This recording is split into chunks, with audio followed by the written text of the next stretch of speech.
Welcome to the Bonus Time Monster Truck Podcast, presented by MonsterTalk, your number one source for the latest news, results, and more from the monster truck world. Meet the hosts for tonight's episode, Reagan Szymanski, Wayne Shahaki, and Jackson Morris. So strap yourselves in, because bonus time starts now. Hello, ladies and gentlemen, and welcome back to the Bonus Time Monster Truck Podcast, presented by MonsterTalk. I'm your host, Jackson Morris. We have a little bit of a different podcast episode today. As you can see, we have Reagan Szymanski and Wayne Shahaki in the flesh at Paul's Bar. This is at my house, and we wanted to do something a little different today, and kind of like, our friendship and how we met, and sort of like the story of us as content creators is something that I imagine most fans wouldn't really know or want to know more about. So I figured that having these two great guys here would provide us with some great bits of conversation. So I want to jump straight into it. I know a bit of this story. I know some of you guys have, bits that I wasn't a part of. But I wanted to ask you guys, how did we meet? How did we get to this point where, you're a California guy, you're here, and you're from Florida, and you're here? Because, this all started basically with this. I used to do a podcast. It was the Monster Jam Weekly podcast back in, 2020. Hundreds of years ago. Yeah. Hundreds of years ago. It feels like it, and I got you two on, and correct me if I'm wrong, at this time, or at that time when we were recording, you two didn't know each other. Was that right? Not at all. That was the first time I ever talked to the boy, and now he's one of my best friends in the entire world, and it was all through you. So after we did that, because we did that episode, and that was great, and I think we talked a little bit afterwards, how did that, friendship continue to, flourish into where it is now, where sometimes you two are going to the same places every weekend or something? That's right. Well, to be honest, it took a little while after that, because that was beginning of 2020, if I'm correct. That was around the time I really started my It was before career. COVID. And then we didn't meet in person until Arlington 2021. Yeah. Which that was the first Monster Jam show, 2020, Yeah. excuse me. Which was the first show post-COVID that came back. That was the first one he ever flew to and all that. Of course, I was there. I was already traveling before that. And so we talked January. It was January, I think. And nothing really much came after that podcast we all did. But after meeting him in person, I was like, wow, this kid's pretty cool. And I met your mommy as well and all that. And it was terrific. I was like, wow, this kid's got potential. And then, obviously we all do the traveling and we go to all the Monster Jams and everything. And then one thing leads to another. And then, of course, after all the trips come up, we start talking, we start becoming friends and getting closer and all that. And now we're here in Australia together on a 3-week trip. So That's still surreal. If I had have thought about this, 5 or so years ago, I never would have thought that two American people, let alone two American YouTubers. I know it sounds geeky and, call me out for, but I never would have thought that this would have been a reality. But for us, this is even more surreal because you were here last year. You met up for the first time and you were like, Jackson, I'm coming to Australia for the Australian tour or whatever. And I was like, you're kidding me. You're on the opposite side of the world. You're crazy. And then you're like, oh, you're at my house for 3 weeks. And now, obviously, you're here. So what was the thought process behind wanting to do that trip and then obviously wanting to come back? And then now you are here as well. We'll start off with, the first time you coming here and then what led you into the second. Well, it was an incredible time last year. We all met there, you, me, and your dad, and it was amazing. I flew from Tampa, Florida, and at that point in time, there was an actual hurricane coming toward Florida. So it was one of the worst travel experiences of my life, where I had to drive to Orlando at 4 a.m. God bless my mom. She got me there, flew up to New York, and then flew from New York to LAX, Los Angeles, and then Los Angeles to Brisbane. It was heck. But it was incredible. That was one of the craziest travel experiences of all time. But being here was incredible. The first year in Australia, you guys took me in as, one of your own. It was such an honor to come here and meet you, because we've been talking for a few years before that, and continuing on me and Reagan and you meeting. It was all thanks to that podcast that we all really got to talk a lot. I texted you a bunch, and we did rigs and rods and stuff before that podcast, but then meeting Reagan on the podcast and hearing your story, and then just bull crapping after the podcast for an hour or two. It was a lot of fun. So getting back to Australia, 2 weeks they had Sydney and they had Melbourne. Melbourne started it off. It was amazing. I'd never experienced a venue like that. It was really close to the field, yet it was far away. It's hard to explain. It's such an incredible place to go and experience a Monster Jam. And then Sydney, it was an absolute mud fest. The first place we ever saw Brandon Vincent do the Tombstone Moonwalk, which was awesome to see in person. And probably like the second muddiest show to like last year and this year, San Diego being the first, in my opinion. You saw it firsthand, Reagan. Gimme. Yeah, you got it, buddy. It was incredible, Jackson. I had a great time, and I never expected this to bring me all the way to like Australia to see you. And now the three of us, you think I could make a YouTube channel and I'm coming to Australia? You know what I'm saying? So. And now the three of us are literally sitting here at Jackson's house. That's still at surreal. Paul's house. Yeah. This is just insane, man. It's crazy. We're halfway across the world. We're 20 and 21, 20, and we're sitting here having an awesome time. Yeah, I mean, this has been, last year's trip was great. I was telling, all three of us, like last year's trip was great. The shows were good, but more than that, the experiences outside of that were great. And then this man came here and it was like a 10, right? So it was like here, and then the experiences and the whole trip so far has been like up here. But I wanted to ask you before I ask about what your thoughts are about Australia in general, because we're here, may as well ask you. I wanted to ask you, so I think you said you wanted to come here in 2022, but you had some stuff going on, or I know you went to some of the USA shows like Glendale, Houston, Arlington, whatever.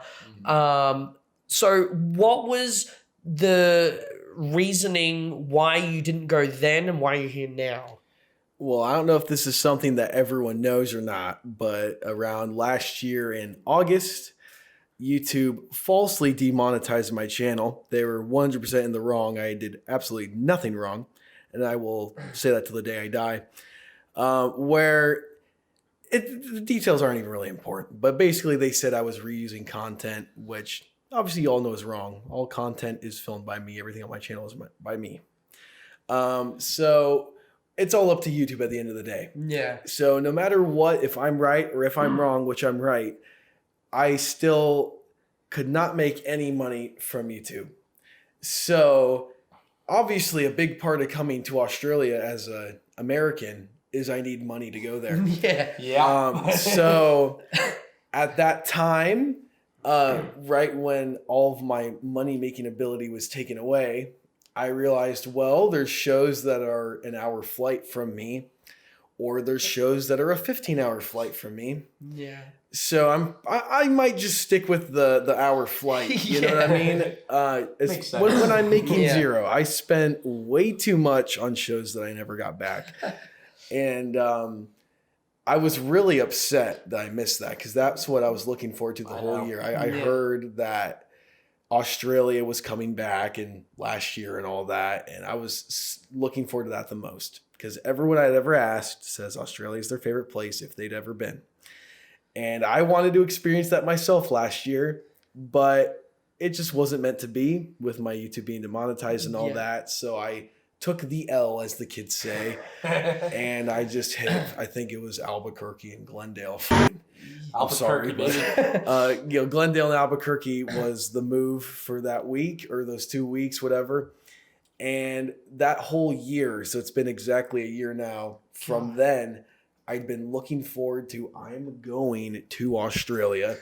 And if it's the last thing I do in my life, I'm going to Australia, because everyone talks it up so highly.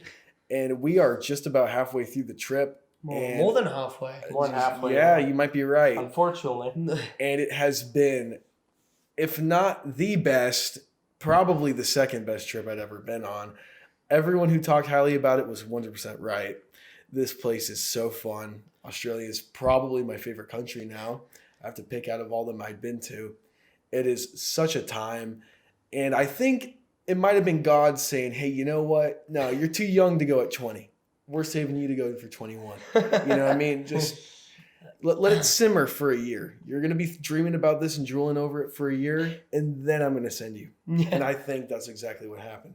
Because I'm here now, right? Yeah. Well, exactly. I was literally just about to ask, like, you know, less about like the quality of the shows, but like more so like your thoughts about Australia in general. Because I know that you were saying, you know, while you've been here in Brisbane, that you wanted to see, I mean, obviously in Sydney and Melbourne, you got to see a lot of the cities and all of that, but you wanted to see like the suburbs, and you have, correct me if I'm wrong again, you seem to have really enjoyed like the sort of suburban sort of style, and even just the state in general, like weather, it hasn't been too cold, hasn't been too hot, we haven't had flies like like killing us like around the stadium. So I mean, I know you already talked about it, but to add extra, your thoughts on Australia as a whole. Well, most of the trips I'd ever been on, I'm really only in that city. So, like, if I'm flying to London, I'm only in London. I don't see outside of London. You know what I mean? For example. And that's most places I go. But this is a 3-week tour. So, I have, 3 days of work, right?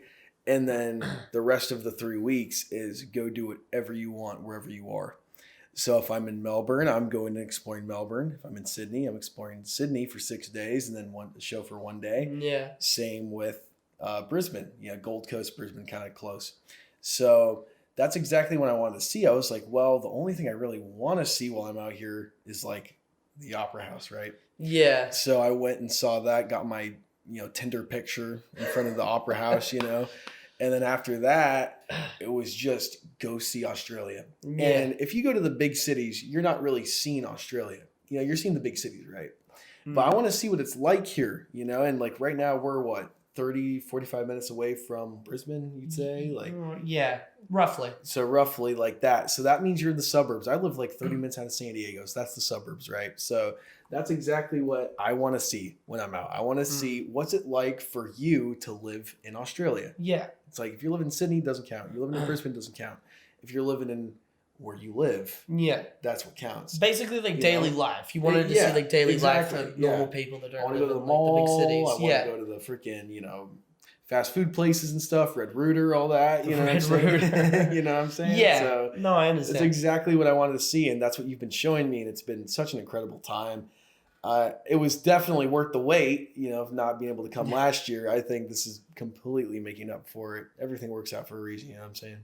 Absolutely. Well, Wayne, we'll move over to you because we've been talking to Regan. But yeah, but you've obviously experienced this before. You and I were here, and now you're here for a second time. I'm sure you get to see a lot more of what you got to see last year. We went to I forget the name of the zoo or the wildlife sanctuary or whatever. You got to hold a koala. That was cool.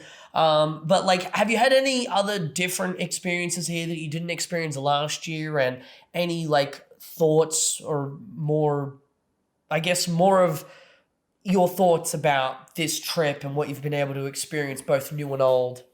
Well, first off, we're going to talk about the crazy koala that made the ungodly noise that we're going to cut in.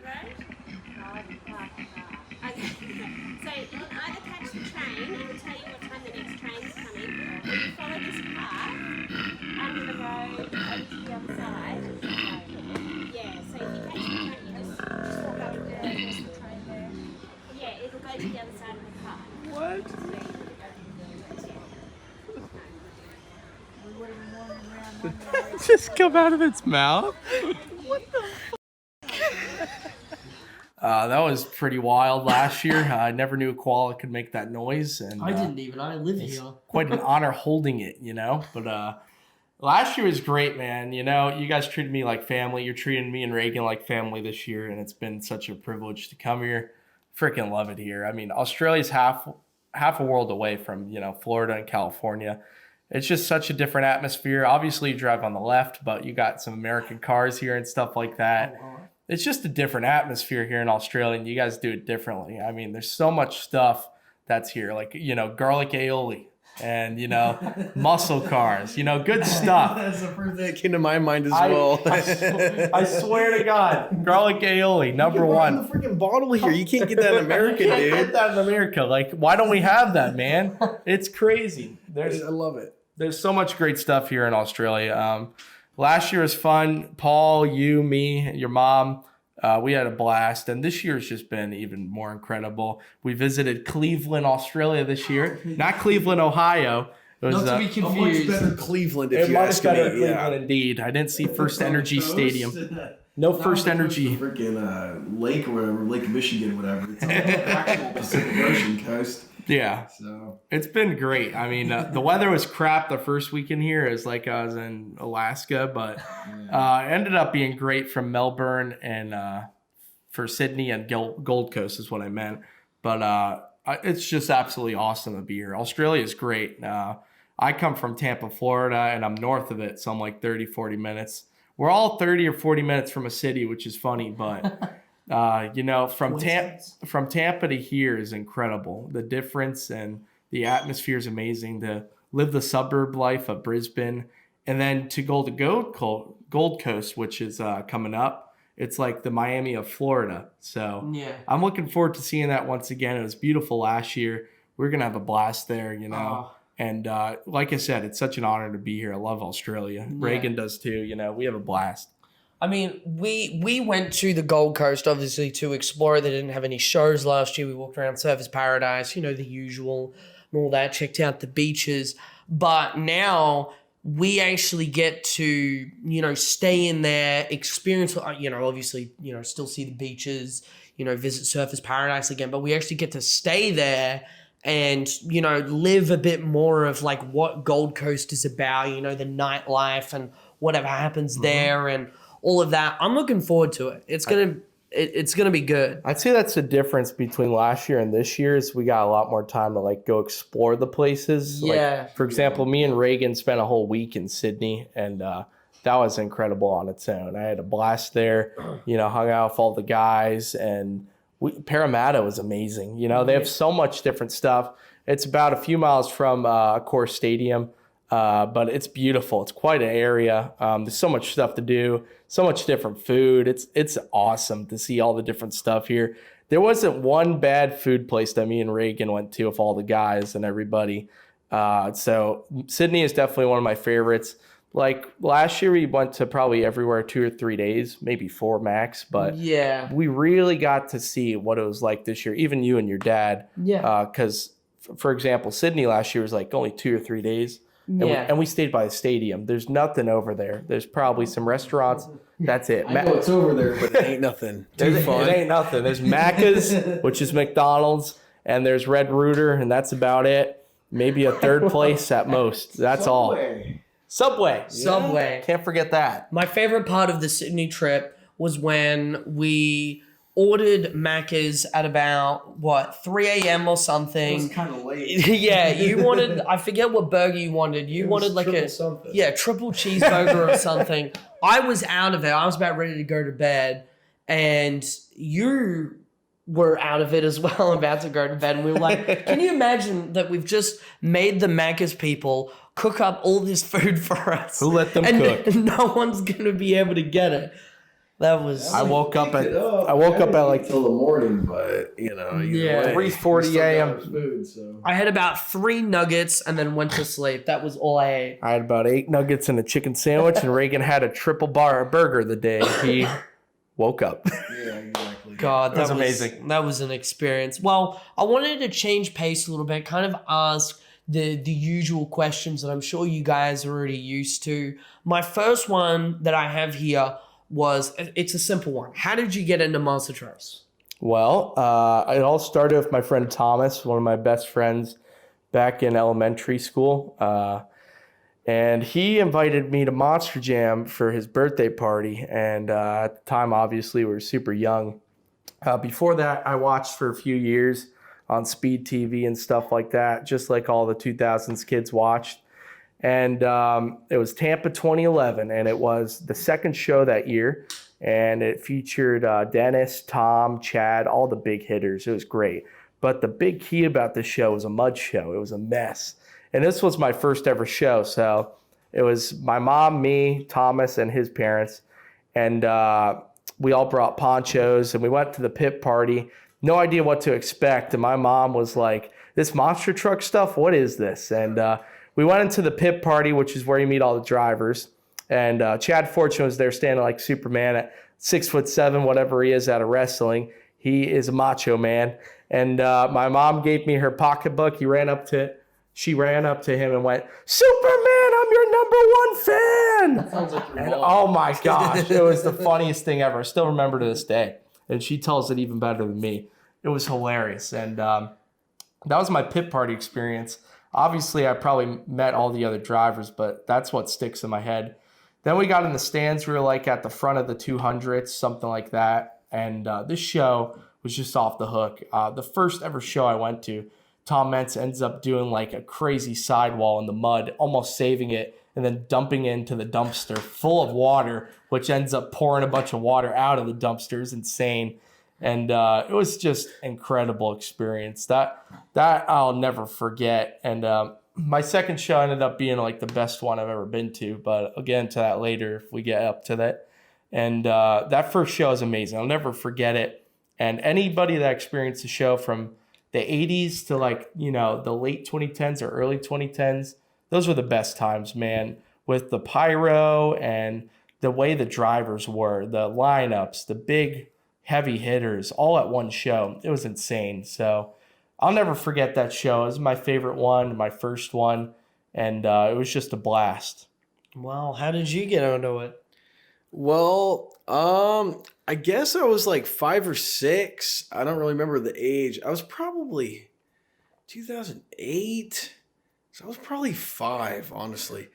My mom just put it on TV one day. It was just a random thing. She was flipping through the channels. I guess I was bored of SpongeBob or whatever that day. And she decided to put on the monster trucks. And I was like, oh, that's pretty cool. I remember the first time I ever watched it. Like, I still remember that. And I got hooked ever since. Mommy put that on my TV again, And after that, I became a fan. And I was just watching on TV every week until my mom told me one day, hey, the monster trucks are coming to San Diego.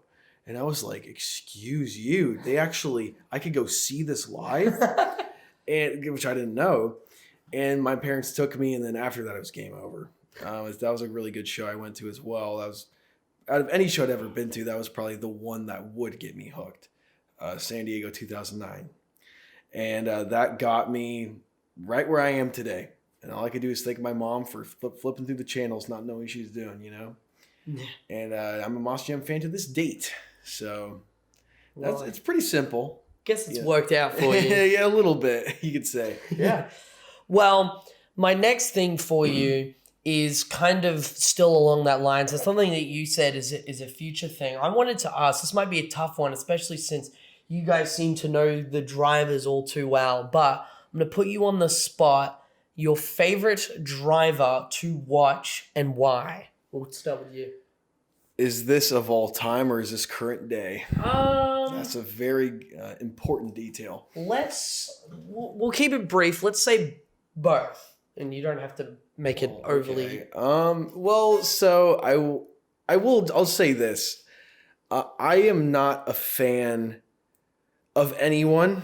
It's not like I don't like them. It's just I really don't try to be a fan like that. Yeah. Except for Tom Mentz. Tom Mentz, ever since I was a kid, he was the man. And I will admit, out of any driver, current, past, whatever, he is the man. And he will always be my favorite. He's my guy. But if you're talking current day, if I had to pick someone that is the most entertaining to watch, honestly, I would say Matt Cody. driver of Gravedigger, because of his story and his long history of, being on the independent scene and all that, getting the call to drive Gravedigger of all trucks starting in Sweden earlier this year. I think his story is incredible. From getting to, from the independent scene with Mikey Votter's team and all that, getting to fill in not fill in, but getting to drive Gravedigger in all of these international cities. It is the best gig I think anyone's ever had in the history of Monster Jam, besides being Dennis or Tom. That doesn't count. Yeah. But just getting the call to drive Gravedigger and drive it everywhere except for the United States. It is, if I wanted a job in Monster Jam, that's the job I want. Yeah. He has the best job in the entire company. And it's so cool to see him transition from an independent truck over to a CRD or whatever he's driving now. Yeah. And it's super cool, super stoked for the guy. And I've seen him get better, where he was never bad, of course, but I've seen him develop his skills. He's starting to do like the tombstones and stuff. Right. And, he's I think he's got my favorite story in Monster Jam, besides Dennis Raton. But you know what I'm saying? So I think Matt Cody would be my answer. Well, the thing about my chairs, my chairs are very well. They're not my chairs, but Bobby Parr's chairs. Bobby's chairs are really squeaky, Which is a whole story behind Bobby Parr. We need WD-40 up here. Just spray them. No, but I think what I was gonna say is that I think for people to get connected to drivers, especially when you kind of start knowing them outside of driving and all of that, usually the drivers that people root for, it's like a TV show. When they have like an interesting backstory and character and how they got in and what they've done and what they've been able to accomplish, those are usually the ones that you gravitate towards to be a fan like the most. You said if Matt Cody didn't have his story, I don't know if you would say the same thing. He's a great driver, amazing talent, but if he didn't have that story, maybe you wouldn't feel the same way. You're exactly right, yeah. Mm-hmm. Well, who is your favorite driver? We'll say both. All-time and current. Well, I think Reagan's absolutely right about Matt Cody. He's incredible. Obviously, I won't pick him since you already talked about him. In the past, I think there's three names that really stick out to me. One being probably one people wouldn't think of. Obviously, Tom and Dennis, they're the GOATs. They really elevated the sport. Tom Entz was the newcomer from the 2000s to now, when he got from, his gig back in Paxton, everything, to driving a monster truck for Monster Patrol for Paul Schaefer, to being in his own monster truck and making his own name.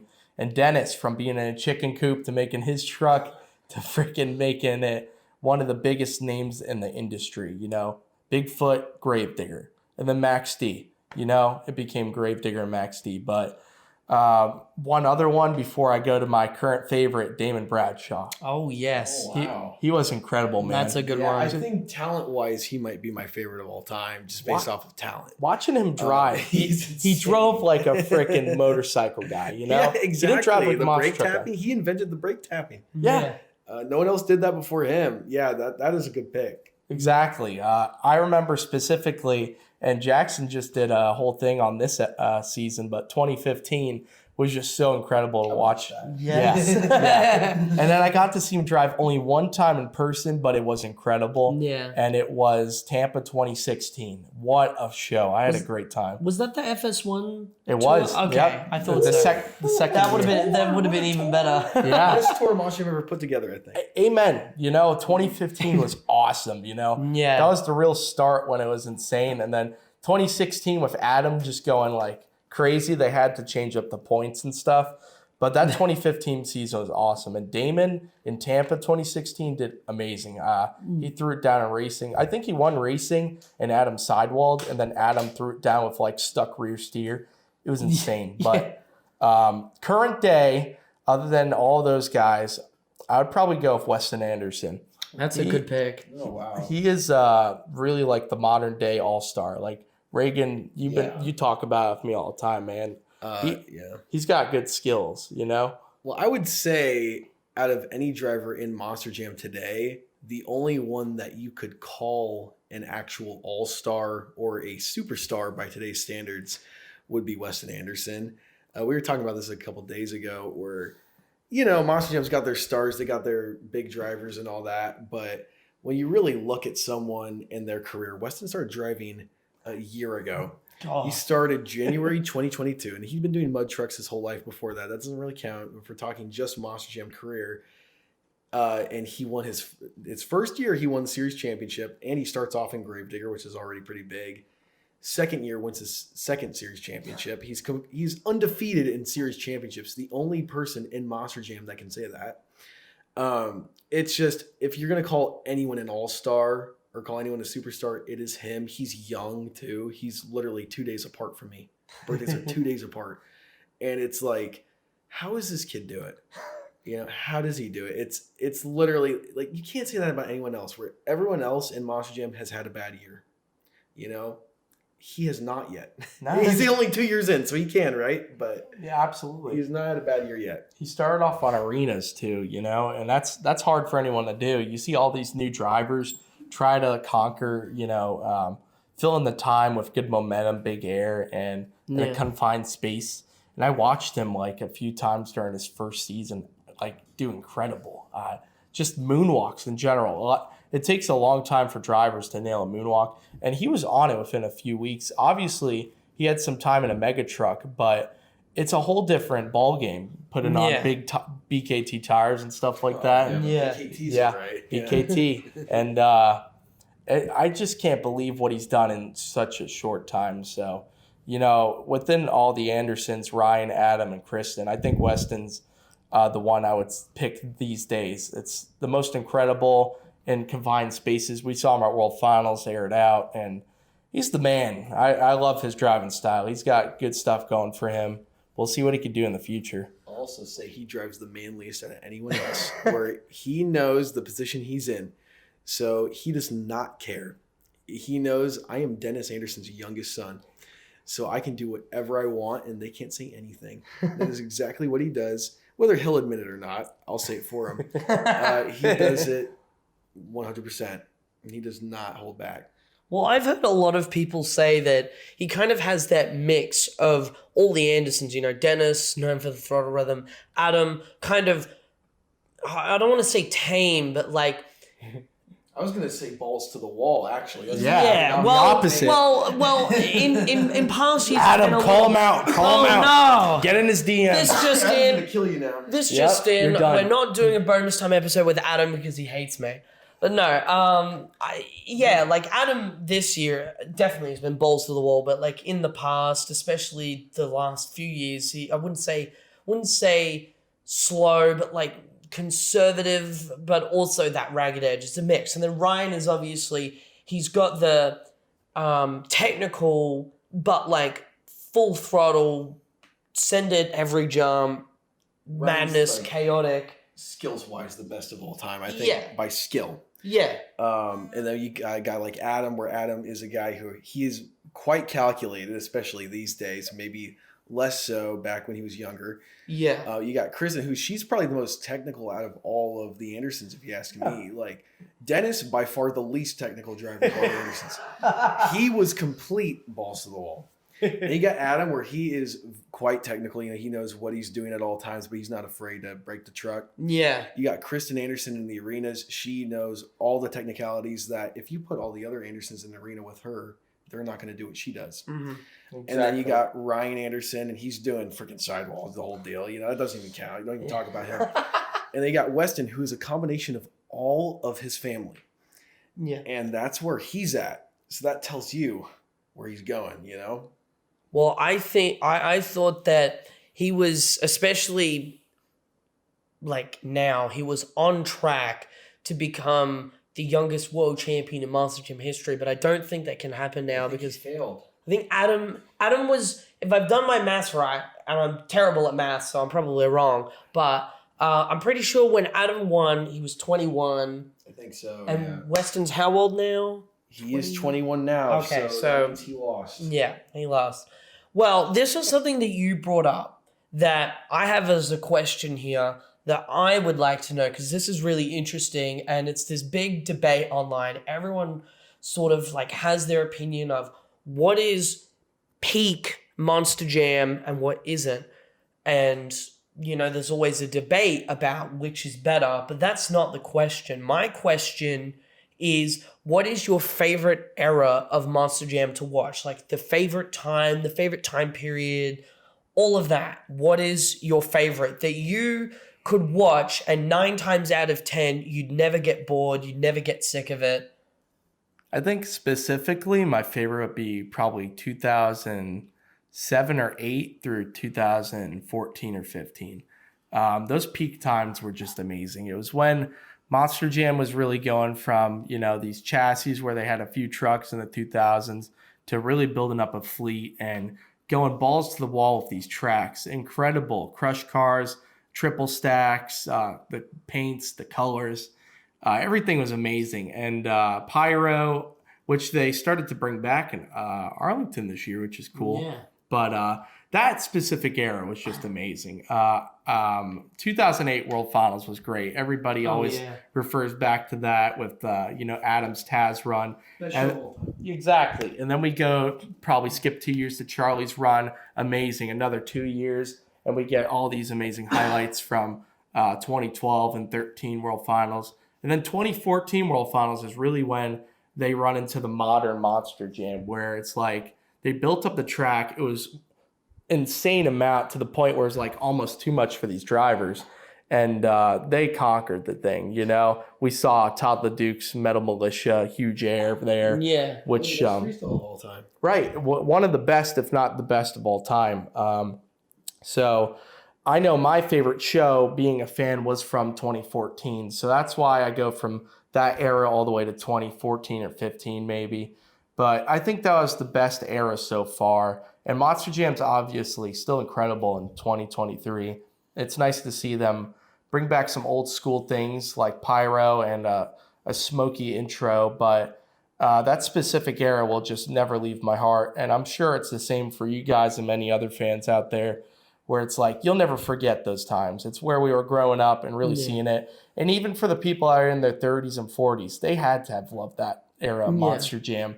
Everyone went insane. It was big lineups. It was big names. And it was just incredible. I'll never forget it. And it's some of the biggest peaks of Monster Jam that year.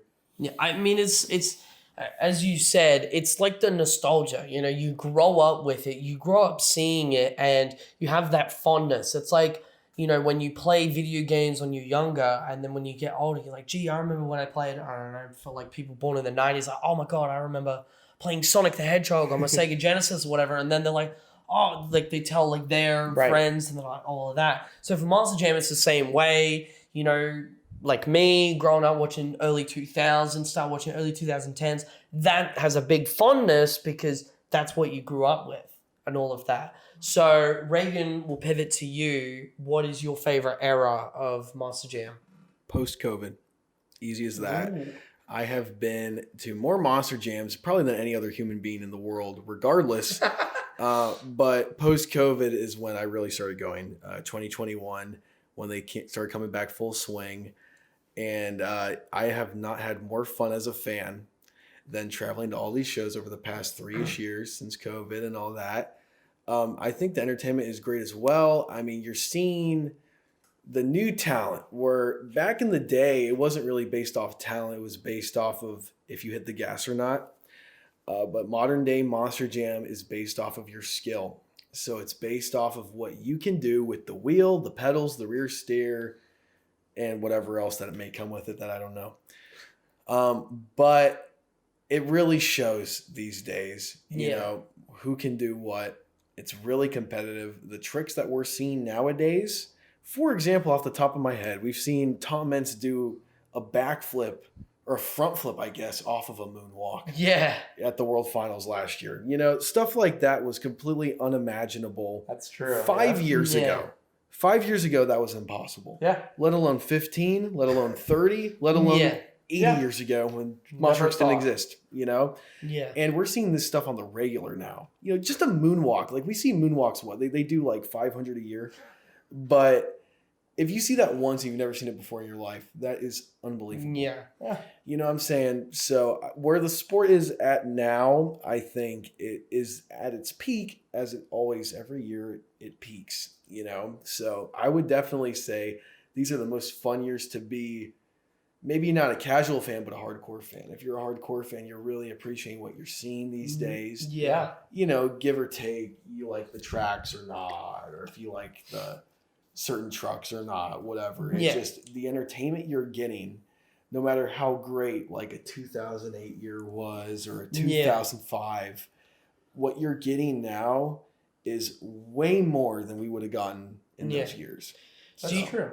Do you think as well, before we move on to the next one, that it's also a case of like you're actually able to experience it like now?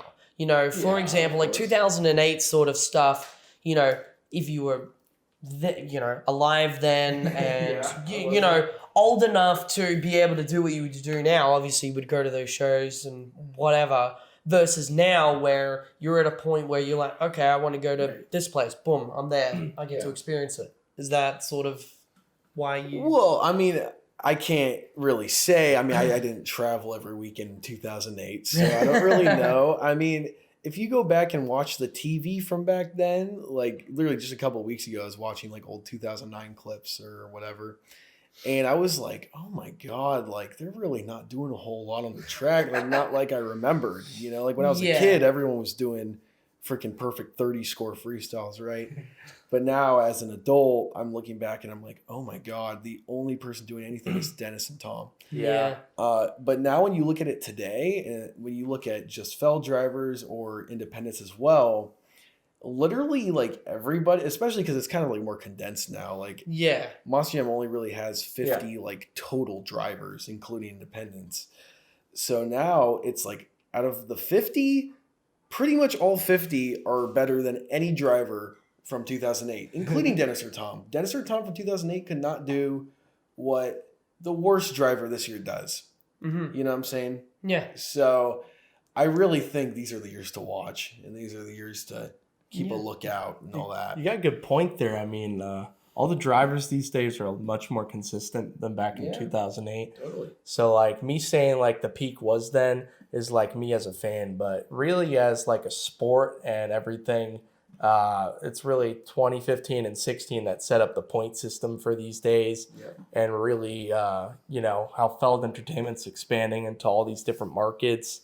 They're not done. So like you said, they're doing a great job, and the peak is not yet, to correct myself from before. It's really to come, because we're really recovering from the pandemic right now. Yeah. And like you see, and like we all see, they're adding more international this year. And I think next year they're going to go crazy. I think it's going to be a whole international tour. Hopefully one day we see a whole points tour internationally. That would be amazing. I would love I it. will not go home that whole year.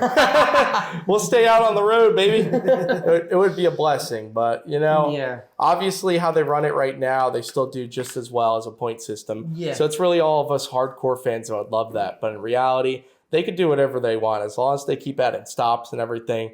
I think the peak of Monster Jam has yet to come, you know? Yeah. Well, I think it's more so a case of the industry, it keeps evolving, because as you said, you never would have seen it, there's, 10, 12 years ago. But the thing is that, as many people may give me flack in the comments, that, it comes to a point where the sport needs to evolve and times change, and you kind of need to innovate and do something new. Yes, you need to keep that fondness. You can't just change, for example, Monster Jam is a motorsports-based thing. You can't make it like a wrestling thing where it's like fully scripted and it's like purely entertainment and all of that. Yeah. Especially nowadays. Exactly. So, they have to innovate. And then with things like, say, cars, obviously cars back then, easily crushable. There's a whole video about that. Shout out to California Monster Trucks. Did a great video about that. I saw it as well. Yeah. But like in that, he was basically saying like cars back then, they weren't necessarily built to like crush, obviously not, but they didn't have that much safety stuff in mind, versus now where, cars are meant to, protect people, to provide the most safety in car crashes.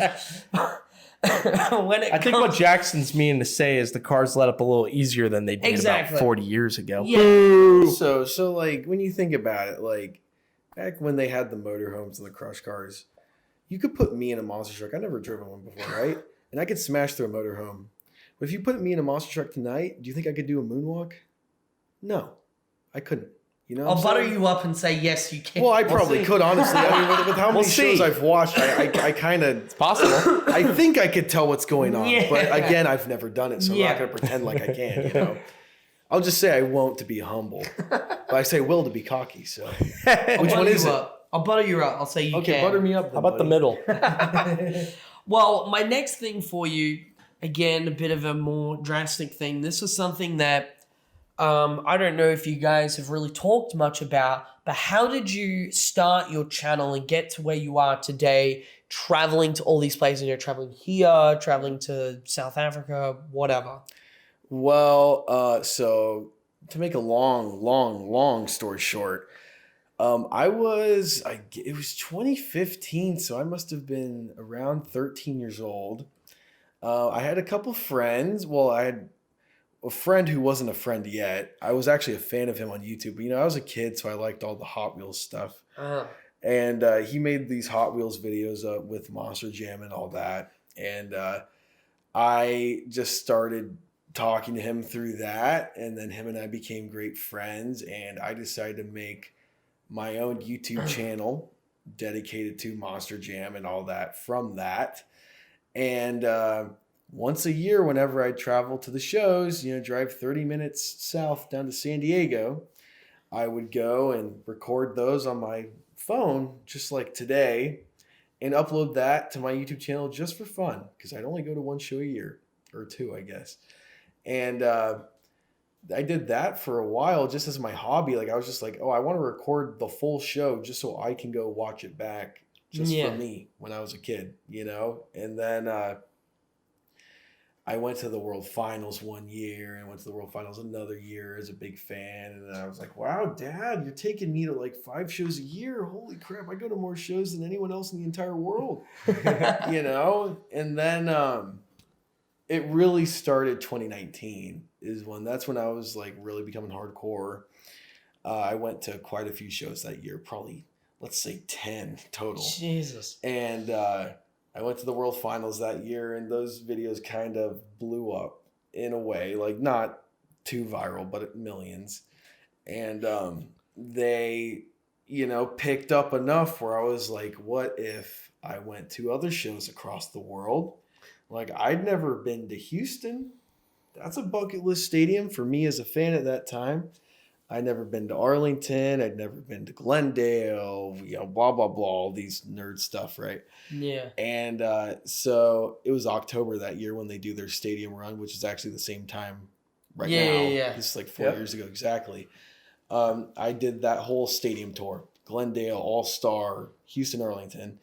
And that was like my test run to see if this is what I could do full time. And it paid off. It really showed that this is what the people want to see, and the people will come back for it. So I told myself 2020, I'm going every single weekend. But I think we all know that didn't happen, right? I wonder why. What happened in 2020? What was that thing that happened in 2020? Oh, I don't know. I don't think any of us know. But basically the first 2.5 to 3 months of 2020, I was out at a show every week doing what I do now. And that all gets cut short due to COVID, of course. And when 2021 came around, I resumed where I left off. So I was cut off March 2020. I started back again January 2021. And I told myself I will not quit until I die, because I'm a workaholic, more than an alcoholic. So I will work it all off until the day I die. I refuse to not work. So yeah. Or refuse to not, did I say that right? I do refuse to not work. Exactly. Well, it's your great work ethic. I do have a great work ethic. I will say that about myself. So, yeah, I just, it's about, I am a giant fan and all that. I do love Monster Jam. I think I'm going to hit over 100 shows by the end of the year. I got to count it up. I think I'm at 80 something now, and there are quite a few more months by the time the year ends. So I think I will finally hit over 100 shows in a calendar year. That's insane. Actually, Sydney, this last show a couple of days ago was my 300th Monster Jam. I was Monster just about Jam. to say. Incredible. Yeah, Yeah. like that. Like that's the how many amount you've shows been you've to. been to over time. 300. Since I was a kid, yeah. It's number 300. Next weekend, Gold Coast, 301 and 302. I wouldn't even. It's have, amazing. I wouldn't even be like 100. Like out of all the shows, like even not Monster Jam shows, all of the shows that I've ever been to in my life wouldn't even be like 100th of what you've been to. It's just, I accredit it to my dedication to the sport, where I will say right now, I am confident that I am the biggest Monster Jam fan in the entire world. Yeah. I don't think anyone can take that away from me, and I will back that I don't Maybe think, Phil Bonanza. I mean, well, I mean, he that's a little different. Jesus. I'm talking about info, he don't has a worry. job there. I don't have a job there. You could say freaking Ryan Anderson's the biggest Monster Jam fan in the world, right? He's in the same category as Phil, isn't he? He works Yep. there. I don't. So Exactly. as someone who just pays their own money that they earn themselves going to Monster Jam, Right. I will confidently say I think I am the biggest Monster Jam fan in the entire world. I just want to point out there's so many people that don't understand how you make that list at 300 shows, the amount of shows you travel to, especially in the past 1 or 2 years, where you're doing literally 2 or 3 show weekends where you're doing an arena show on Friday. God. You're traveling a red-eye flight Saturday to another show. The amount of editing it takes and the amount of your eyes feeling like they're on fire just in their bed. For, Pain. to go People to that will Sunday say, show. They don't I see understand. all the time, people will say, oh my God, you don't even work. And I'll be like, excuse you? I can't say it, right? But these people really don't know. They really don't know. I think you're the only guy in the world, and Armando as well. Come on, Fernando. You just got shut it Monster out. Truck Reels. We need Monster Truck Reels. Yeah, no, he'll come next year. I'll force him. We'll make them. But really, we're the 3 in the entire world out of the 8 billion that know what goes into what we do. Yeah. And I see it all the time in my comments on YouTube, Instagram, whatever, about people saying, oh my God, look what you're doing. Look what you're doing. And I'm like, you have no clue. You don't know. You don't understand. You don't know what I do. You don't know how hard I've worked my ass off for what I've got and for what I do and to keep it alive. People don't get that, and they won't get it. It's as simple as that. There's been a lot of work. I've cried over this job. I've Likewise. probably bled over this job. I've definitely not slept over this job. You've slept on the floor. I slept on the floor the other night for 2 nights in a row. There is a lot that I never needed to do that I've done for this company that I don't work for, just to support it because I'm a giant fan. Yeah. And then I guarantee a lot of people in the company have no idea what I've done for my love of this company. You know what I mean? And that's something I would like to come across to them and to fans alike and to other employees. It's just, I've really put my entire life into this. And it's something that not a lot understand. Maybe him and Armando understand. That's probably about it. Absolutely.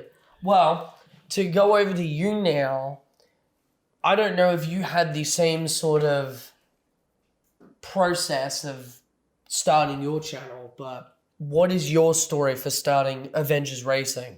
Well, it all started, the name started on Xbox. And my good friend of mine, one of my best friends, Josh from Michigan, he and I and a few others did racing online on a NASCAR game because one of my biggest passions other than Monster Jam is NASCAR racing. And as Jackson's dad, Paul, would call it, sprint car racing. Now, I had to make a team name for this league I was in. And this is probably 2014 or 2015. And this is the peak of NASCAR games. NASCAR 15, for all my racing fans, know that game was incredible. One of the best all time. And I named it Avengers Racing. I thought it was a really cool name. I knew of the movie, and I like the name Avengers, a vengeance and whatever, silly reasoning. And then racing. So I used Avengers Racing, and I made an Instagram. It was never for monster trucks originally. It was just for NASCAR racing. And if you scroll all the way back, if you're that dedicated, God bless you. But there's a lot of posts. There's a ton. And you'll see some of my first posts were racing posts. And I would do lap by lap updates and keep everyone updated on what was happening. And I was seeing how I was working out. I didn't know if there was a big audience for it or not. There was a decent size, but obviously I never went above and beyond with it. Fast forward, I started that account in 2015. 2016 rolls around, and a little bit before World Finals, I asked, should I make this also Monster Trucks? And funny enough, somehow, I guess I put hashtag Monster Jam, and Candace Jolly, just out of the clear blue, left a comment and said, yeah, you should make a Monster Truck account.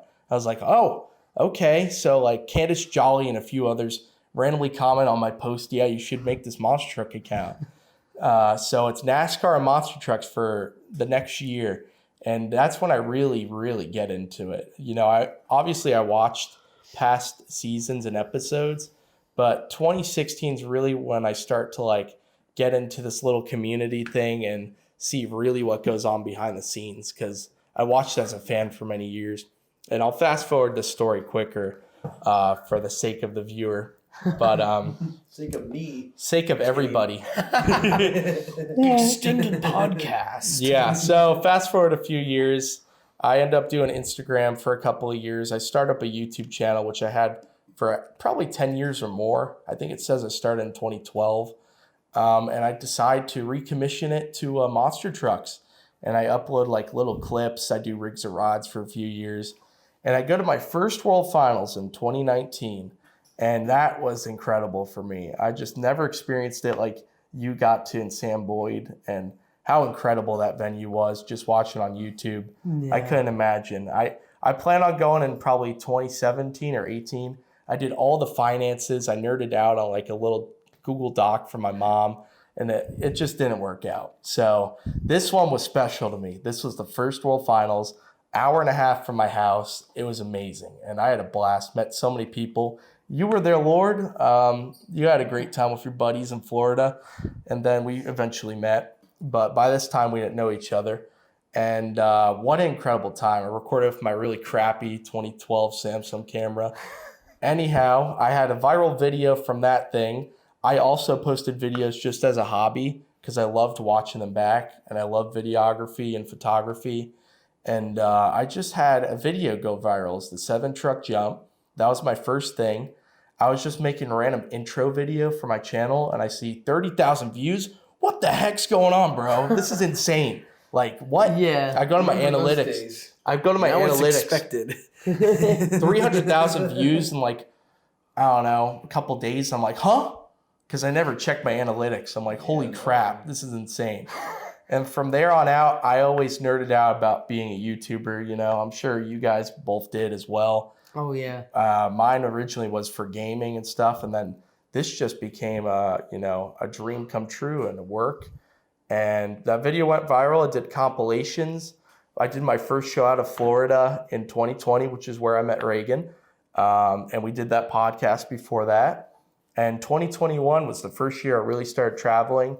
After those Houston shows in February, I started with Orlando and went to all the rest, basically.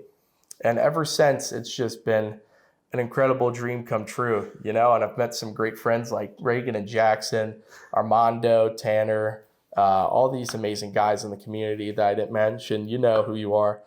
It's just been a dream. And like you said, we do it not because we like money. We do it because we love the sport. We don't make a crap ton of money on this. We reinvest it all on travel, expenses, food, show tickets, hotel. You wouldn't believe. And then the taxes. It's not like we're making I live in California, buddy. Good luck. I pay a lot of taxes. God bless. That's something I want to say too, is that what we get the most, I'm going to say shit for, as YouTubers and all that, is oh my God, you make so much money. You don't do any work. It's like, well, for one, we do work and I work my ass off, but I don't make a lot from it either.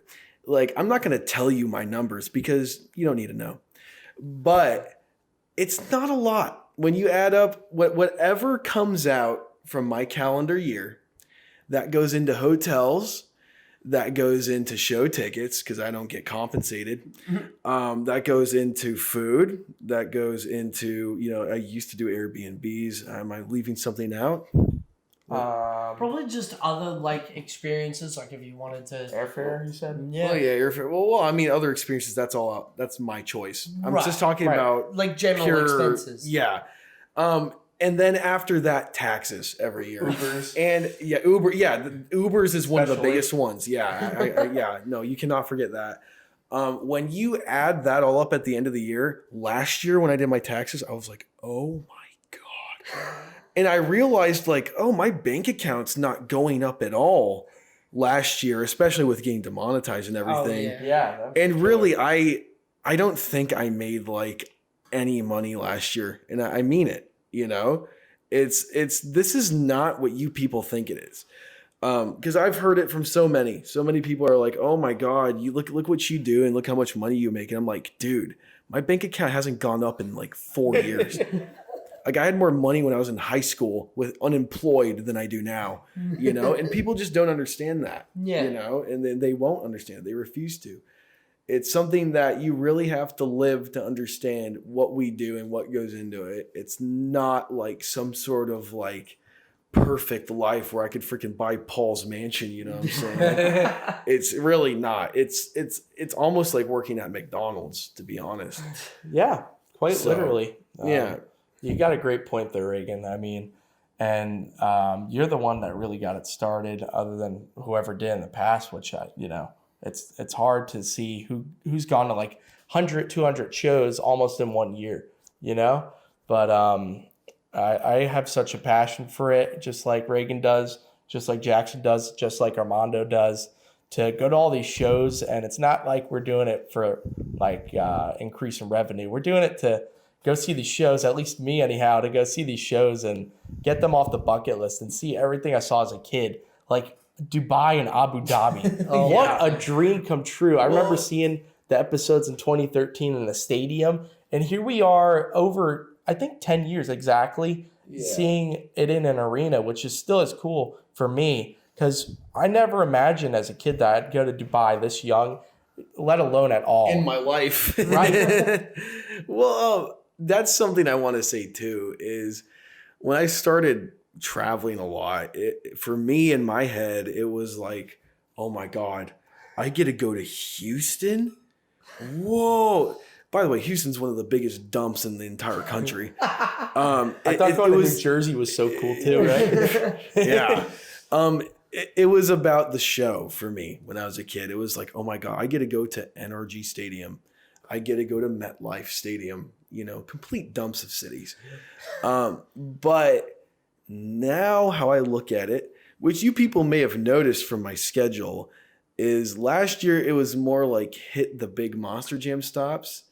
This year for me, it was go where I want to go. And that's why I'm in Australia right now. That's why I went to freaking Abu Dhabi. I think that was like a stadium finale that weekend. That's why you went to Miami, Oklahoma. That's why I went to Miami, Oklahoma, baby. Yeah, exactly. It's literally what it is. It's like, I want to go where I want to go tourist-wise. Like him and I don't know if you guys have noticed, but we're best buddies. We've probably spent 6 months together this year. Like if Which you add is it crazy. all up. Probably more than my family. Yeah, no, it's more than my family. I'll know that. Of us just going on trips together, hanging out, going to Ferrari World, freaking going to dinner, going to the Burj Khalifa. It's just, for me, there's nothing more I love than traveling, which I never experienced in my life. I never went any city in my entire life until I started going to Monster Jams. Yeah. And it took me a little while after that to realize how much I enjoyed traveling, where I would still go. I was like, oh my God, I'm going to Tampa. Woo, whoopee doopie. Woo, that's so fun. Well, I mean, that's different.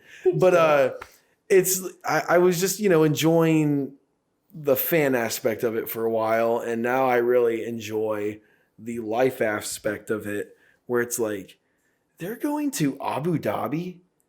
What?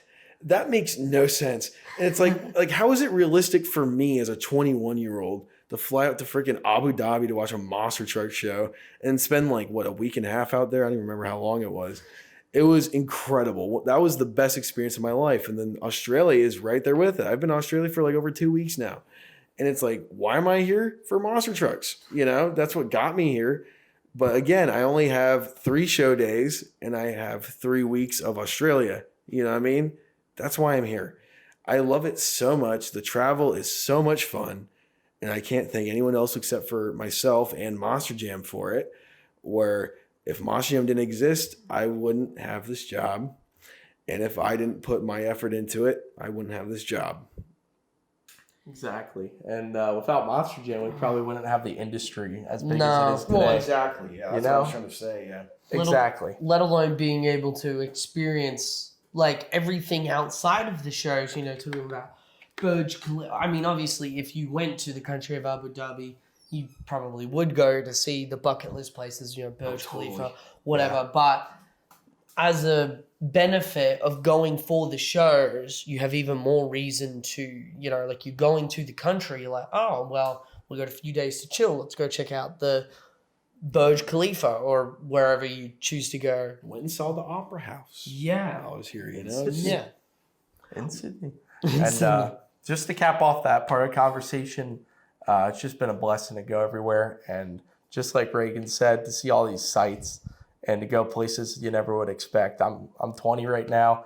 I feel like it's a dream come true. And not only that, it gives all these people that's never seen the sport insight on YouTube. All these people that never heard of Monster Jam, the countless amount of people's that drive Ubers that have probably got 100 or more addicted to Monster Jam. You know how many Uber drivers and people next to me on my planes I've told about Monster Jam that never knew what it was before? Exactly. It is the word of mouth just from me is insane. It's the gift of gab. Let alone the gift of gab from YouTube, where that's something a lot of people need to understand correctly, is that what we do is promote Monster Jam 100%. Almost better than they do.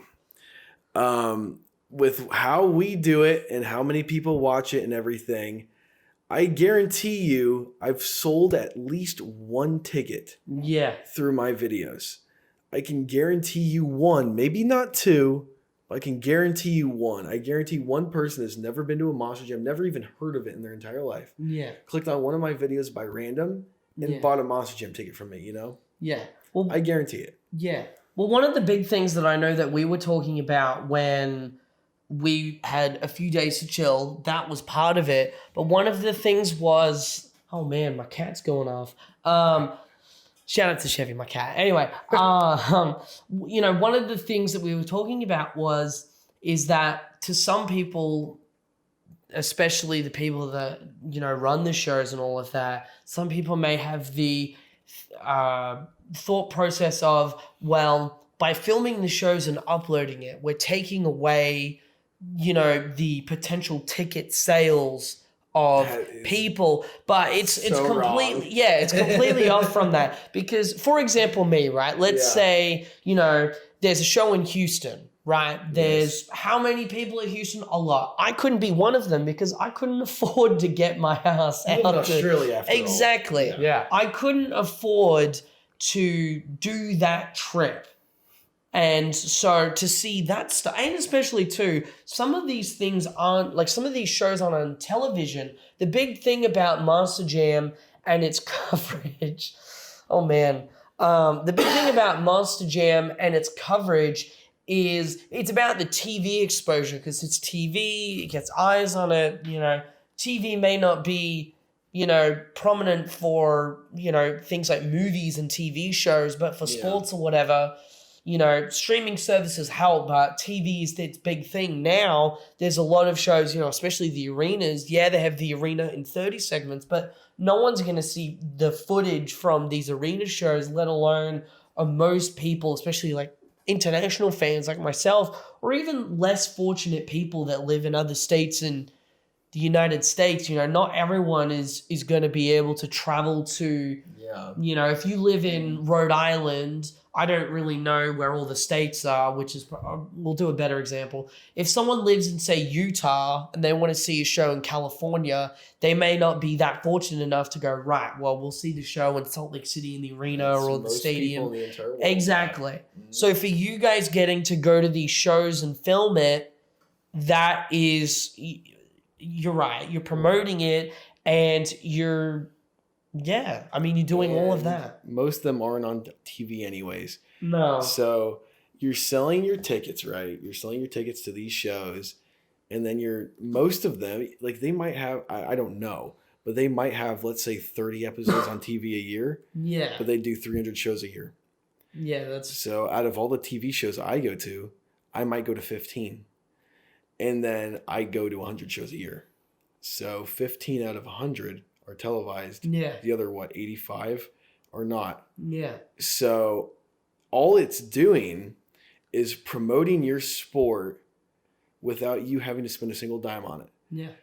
All it is it's a kid going to a show, showing it to hundreds and thousands of people just so they can buy more tickets to their local show that they want to go to. And even off of that, I was just thinking, especially with you this year going to all the international places, Abu Dhabi, Sweden, London was on TV, but almost all of those, even though London this year was a YouTube exclusive episode, all of the international shows now, and even in the past, very few of them were shown on TV. So for people in, say, my country that don't know about Monster Jam, if you wanted to see footage from the Gold Coast or Sydney or Melbourne, you're not going to see it on TV. You're going to see, broadcasts of the American stuff, at East Rutherford, California, et cetera, et cetera.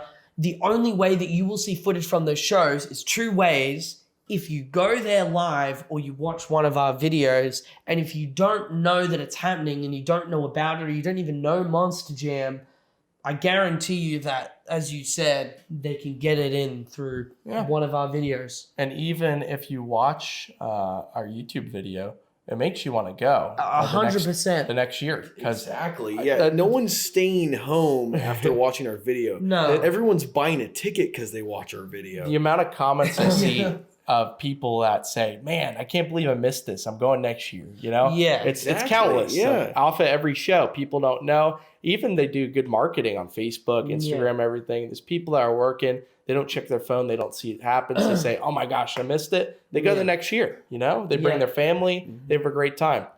If you're I shouldn't say true enough fan, but if you have a little bit, if you really, even slightly, are dedicated to the sport, you will want to see it live. It's like wrestling, like we got to do. We got to see awesome. wrestling. This is a topic in of itself. I guess we can quickly go over because we've been all over the place, but it's okay. We went to wrestling in Melbourne on the Friday night before, and then Sydney the Friday night before, both Monster Jam shows. And I'll be honest with you, I've been out of wrestling for a while. I watched it for a bit with my dad at home, and it was great. And after a while, it kind of got stale for me. I would never have something like that Monster Trucks. But seeing it live is a completely different thing. The vibe is great. The experience is great. The music is loud. You can feel the energy, of the wrestlers doing the moves, the body slams, the super kicks, the chest slaps. I forget what they're called. It's a completely different experience. And it makes me go, I almost don't want to watch a wrestling show on TV again. I want to see it face to face because it's so much more different. It's so different watching on a screen and then seeing it in person. I mean, just seeing them like RKO each other or whatever you call the term. It's just both your first times going. Yeah, it was incredible. Yeah. And you've been to some wrestling before. I've been to a few WWE shows. I used to be a fan. How was it for you? These were way more fun, honestly. Oh my God, Like you got a big WWE show with like 10,000 people there. This little like 300, probably less, in Melbourne. That was way more fun. Oh The my atmosphere was insane. And then like, Sydney was like 1,000 people, maybe 1,500 max. Yeah. Yeah, that was pretty packed. That was in like the Panthers, Penrith, something like that. Yeah, the center. I'll put some photos up. Yeah, that was just a And super some fun video. experience. Oh, We yeah. got quite the video. There were some big names there as well that I would know, even though I'd been out of it for a while. I still knew these names from when I was a fan, and it was super fun getting to watch them, and they were all competing for championships and stuff. It was something like where I hadn't been to a wrestling show in probably like 5 years. Yeah. But then just going because they were in town, all the guys were. The only reason why I found out about it is because the wrestlers were on my flight. On my flight from LA to Sydney, Yeah. the wrestlers were on my flight. I recognized one. Yeah. How yeah. coincident- Eric Rowan was on my Eric flight. Rowan. I'll send you that picture. You can put it on the podcast. How coincidental is Yeah. that? We were saying it. Yeah, That's I was in. We were all in LA, like the whole group of us, and I literally just saw Eric Rowan. I was walking to the bathroom. I saw Eric Rowan from WWE. He was part of the Wyatt family, whatever. And I was like, they're like, what is this guy doing on my flight? And then we all land 15 hours later, and I see like a couple other guys, like Sean Spears and Matt. Yeah. They were on the flight too. Yeah. I didn't know until after. They were great. And I was like, are you like, what? Is there like Australian wrestling going on? So I looked it up, and there's a whole Australia tour going on the same weeks we're out here. And then So we had I to go. land a few hours didn't say before you. that. So I land a few hours before him. I go through security and I wait like freaking half an hour for my bag. And coincidentally, I get out the door and everything, and I'm checking my phone. I look up and I see a wrestling shirt. I'm like, Reagan saw a wrestling guy on his flight. I wonder if this, coordinates or whatever. So I asked the guy, hey, sorry not to be nosy, but I see you wearing a wrestling shirt. Is there something going on here in Australia or anything? And he's this really cool guy. And we end up talking for probably like 5-10 minutes before he heads out. And I meet Adrian. I believe his name's Manny. And we had an incredible time at Sydney and Melbourne. But all thanks to Reagan seeing that guy. And then me being gift of gab, talking to this guy. You got that. We end up hearing about all this wrestling, and we go 2 times. It's like we were doing Monster Jam and wrestling, apparently. Yeah. And We paid the first time to get in, Yeah. which we really didn't have to. You could just walk right in that venue. But then we found your friend that you'd met on your flight, and he was like, "Hey, come to Sydney next week. We'll get you in for free, and we get freaking 4 seats for us all." Like, shout out to you guys. Up. Thank you so much. World Series Wrestling, incredible. Thank It you. was actually a great time. And shout out It to was the really promoter, Adrian. Great promotion you got going there. Keep it going, man. We had an awesome time. The YouTube buds and our father, the other YouTube guy, up and coming. He's up and coming. He is. We had a great time, man. That was one of the best. It was super fun. It's just an incredible coincidence that's going on at the same time. Exactly. Perfect. We were in Melbourne for the start of because I think the thing only went for like a week. Because after Sydney, that was it. Yeah.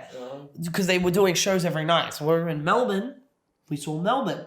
Sydney, the final stop. We're in Sydney. Like, you couldn't have planned for anything better. Perfect. It was literally perfect.